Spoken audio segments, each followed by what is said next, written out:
তো গাইস এই যে আমরা মাছ মারতে গেছিলাম, এই জাল বেশি আনতে কটা মাছ ধরে ওমলে দিও।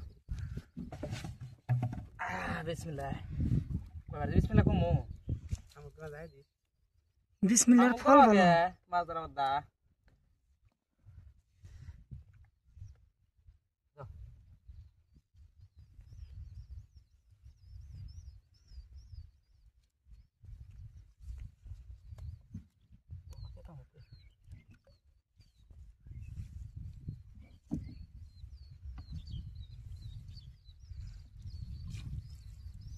হামুক দেখতেছি পানি কম যে তখন তো মাছ দেওয়া গেল, নাল দেওয়ার মালিক আল্লাহ হচ্ছে। দেওয়ার মালিক আল্লাহ। এত বড় নদীর মধ্যে, নদীর হাতে কোল না ধরে।